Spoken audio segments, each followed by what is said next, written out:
You must figure out somehow, some way, to be a vibrational match to what you've asked for. If you've asked for more money, you can't be beating the drum of not enough and be a match. Oh, you did step one, you did it, and you did it, and you did it, and you did it, and you did it. You've been asking and asking and asking. And Source has lined everything up. More magnificent rendezvous orchestrated on your behalf.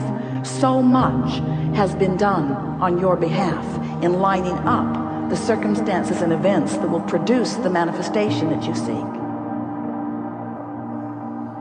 The past year has been an example of everything you teach in my life.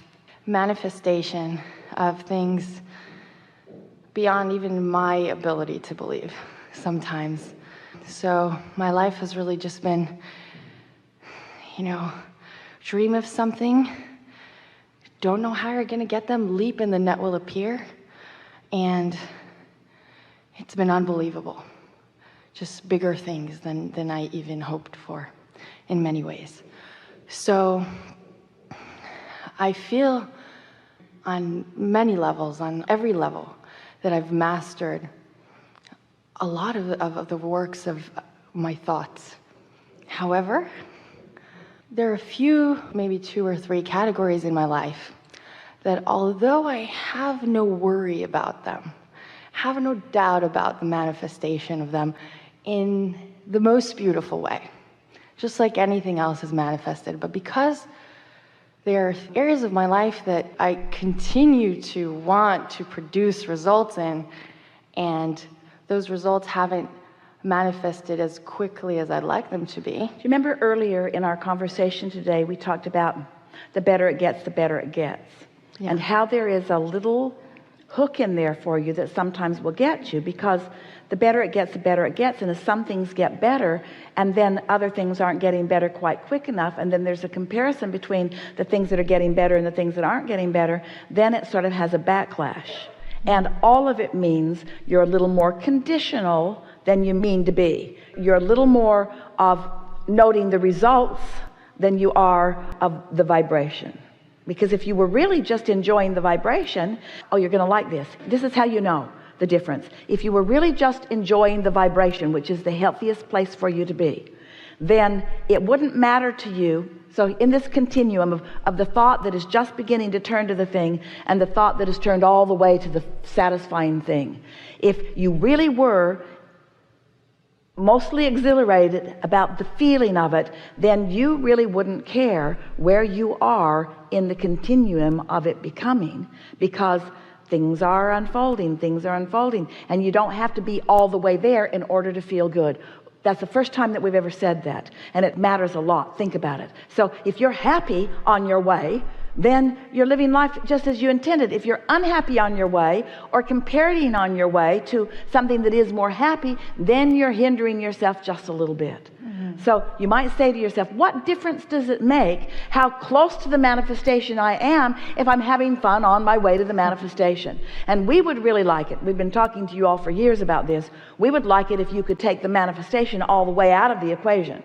But then you think that what we're trying to get you to do is just be happy and never mind about the stuff you want. And that isn't what we mean at all. We mean you'll get the stuff you want by being happy without it. You say, oh, Abraham, I don't want to be happy without the stuff I want, because won't the universe say, oh, they're happy without the stuff they want, so don't give them the stuff they want? No, it doesn't work like that. If you're happy without the stuff you want is coming. But if you're unhappy about the stuff you want, then the stuff you want can't come. Ooh. Yeah, it's interesting. I've really been in a place, you've spoken about this before earlier, I've really been in a place with finances, for instance. I've had everything on every scale with finances. I've been really successful and really not. But this year, although it seemed like I was not at all in my most successful place financially, anything I ever dreamed of affording came to me without me having the resources, the money to pay for it. It's really a wonderful thing when you do not try to dictate the vortex through which your well-being comes. When you don't assign a condition or a process to be the carrier of something that you want, but you open to the larger universe and all of its resources, then it is. And then jumps my comparison and I say, well, wait, well, if I can manifest all of this, why can't I manifest the result? You can. Yeah. You can. Okay. It's all coming. Here is a good rule of thumb, and it's really come from this discussion that we've had here today. Appreciate when it's easy to appreciate. And don't try to make yourself appreciate something that you're not naturally appreciating, because that falls into the category of efforting, and then it works against you.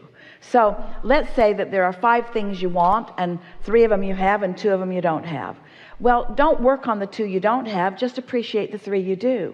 And by appreciating the 3 you do, the other 2 will come into alignment. But if you pretend that you're appreciating the 2 that you're not really appreciating, now you're efforting. Now you've stirred stuff up. Esther sort of did that with her suitcase. It is no coincidence that her brand new Toomey suitcase was the one that got banged down so hard that the wheel came off. Everything that has everything to do with any of you, but let's talk about that specifically. Everything that has to do with Esther has a sort of lighted vibration on it, and the vibration that Esther has assigned to it is it's getting that treatment from the universe. Everything that touches any of you does. So your bank account has your vibrational number on it. Your vehicles, your assets, your ideas, your talents, your relationships. In other words, nothing that you think about is ever apart from you. So law of attraction is not just responding to you, it's responding to everything about you. Ooh, don't you like knowing that? Yeah. So let's say Esther was appreciating her suitcase. Let's say she had stood there and just appreciated this lovely thing that carries the stuff she wants from place to place. If she had just spent a little bit of time appreciating, she could have tipped that balance, and her suitcase would not have been mishandled. It is our absolute promise to her and to you.